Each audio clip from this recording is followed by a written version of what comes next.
이게 꽤 드문 질환이긴 하나 꽤 흔합니다.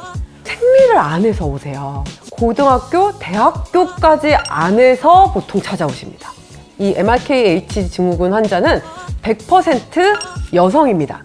닥터 클로이의 영상이 좋았다면 구독, 좋아요, 알림 설정 부탁드립니다. 안녕하세요. 닥터 클로이 정선아 원장입니다. 네, 원장님, 여성이라고 하면 항상 가슴이나 자궁이 있는지, 안 그러면 임신을 할 수 있는지 유무에 따라서 여성인지 아닌지 그런 식으로 사회적으로 많이 판단을 하시잖아요. 진짜 우리가 여성스럽다라는 말을 많이 붙이잖아요. 가슴 아니면 자궁. 우리 몸을 여성스럽게 만들어주는 거는 난소에서 나오는 여성 호르몬이거든요. 아기를 담을 수 있는 이제 자궁이 조금 더 여성성을 상징하는 것 같아요. 그런데 제가 듣기로는 자궁이 없는, 선천적으로 없는 분들이 있다고 들었어요. 네, 있습니다. MRKH 증후군이라고 얘기를 합니다. MRKH 증후군은 4명의 의사 이름을 다 따가지고 지은 이름이에요. 선천적으로 자궁과 질이 없는 환자들을 통칭해서 MRKH 증후군이라고 합니다. 원인은 사실 모릅니다. 어떻게 그렇게 되냐? 우리는 엄마 뱃속에서 이제는 태아 시기 때 점점 자라남에 따라서 이 자궁이 양측이 대칭이거든요. 발달되는 과정에서 자궁이 2개의 자궁이 하나로 융합이 되는 시기가 이 분들은 아예 일어나지가 않아요. 그래서 아예 이제는 질 자체도 맹관이 돼버리고 자궁도 아예 없어져 버리고 그냥 난소만 있는 그런 상태가 돼버리는 거죠. 그러니까 발달 자체가 제대로 일어나지 않게 되는 겁니다. 그럼 왜 발달 자체가 일어나지 않게 되냐? 그거는 정말 모릅니다. 확실하게 밝혀진 바는 없습니다. 보통은 이제는 생리를 안 해서 오세요. 고등학교, 대학교까지 안 해서 보통 찾아오십니다. 산부인과를 찾아오게 되면서 초음파라든가 이런 이미징 스터디 같은 거를 하게 되면서 자궁이 보이지 않고 질도 너무 짧고 이렇게 되면서 대학병원으로 보내지게 되는 것 같아요. 환자 자체가 미성년자인 경우가 대부분이기 때문에 보통은 어머니, 법적인 보호자 어머님과 같이 오는 경우가 대부분이죠. 아무래도 환자가 미성년자이다 보니까 부모님이랑 얘기를 하게 되잖아요. 그래서 처음에는 환자들은 이런 상황을 정확하게 인지하지 못하는 경우가 많아요. 처음에 잘 모르고 지내다가 나중에 오히려 20대 중후반이 돼서야 내가 자궁이 없구나, 뭔가 임신을 할 수 없는 상태구나, 이런 거를 뒤늦게 아는 경우도 꽤 많아요.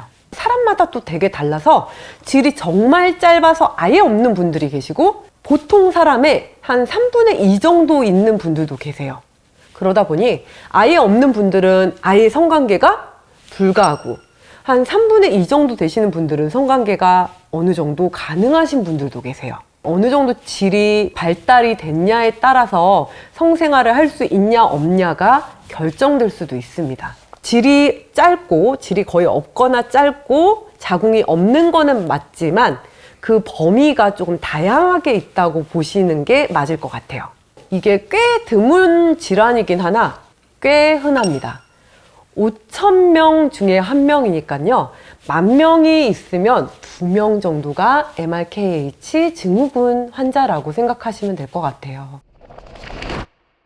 이런 분들은 본인이 여성인지 아닌지 상처를 많이 받으실 것 같다 생각이 들어요.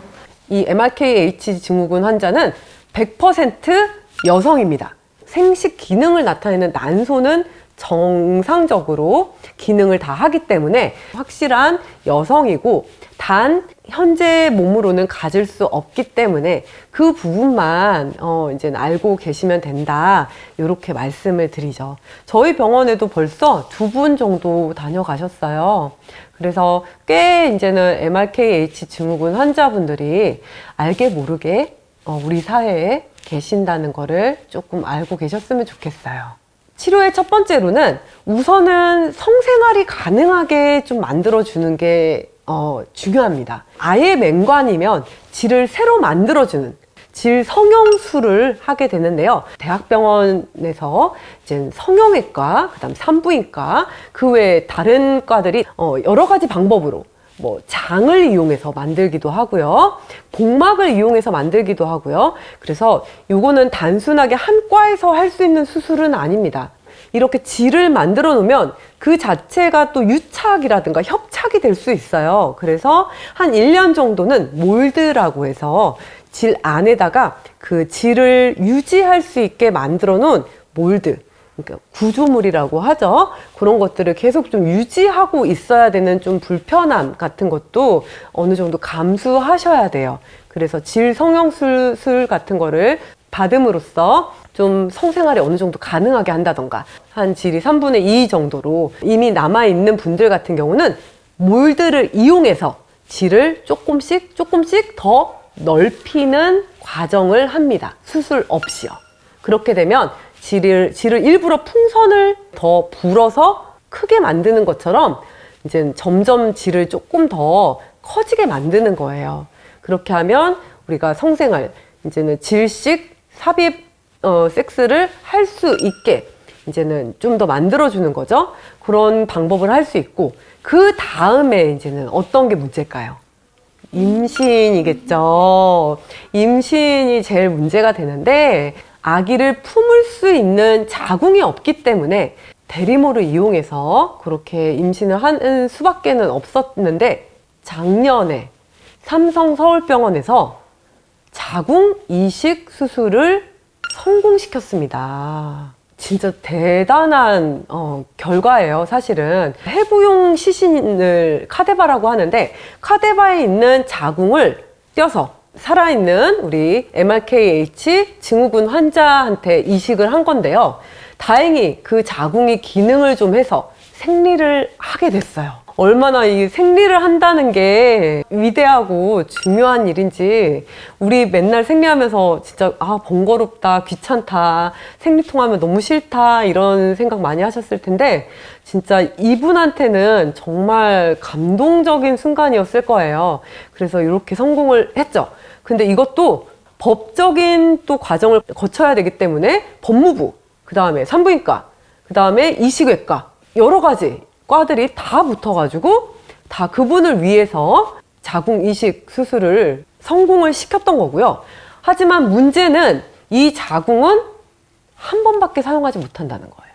아기를 한 번 갖게 되면 제왕절개를 하면서 떼어야 될 가능성이 큽니다. 둘째, 셋째를 갖는 데까지는 사실 매우 큰 어려움이 아직까지는 있다라고 생각을 하셔야 됩니다. 하지만 사실 자궁 이식을 해서라도 한 명이라도 내가 내 뱃속으로 아기를 가질 수 있다라는 거면 MRKH 신드롬 환자분들한테는 엄청난 희망을 선사해 준 거나 마찬가지죠. 이런 자궁 이식이 우리나라에서 또 성공을 했으니까 MRKH 증후군 환자분들이 조금 더 희망을 갖고 사셨으면 좋겠습니다. 그리고 언제든지 이런 부분에 대해서 새로운 지식이라든가 아니면 검진 같은 것들이 또 이분들한테도 필요하거든요. 왜냐하면 난소가 살아있기 때문에.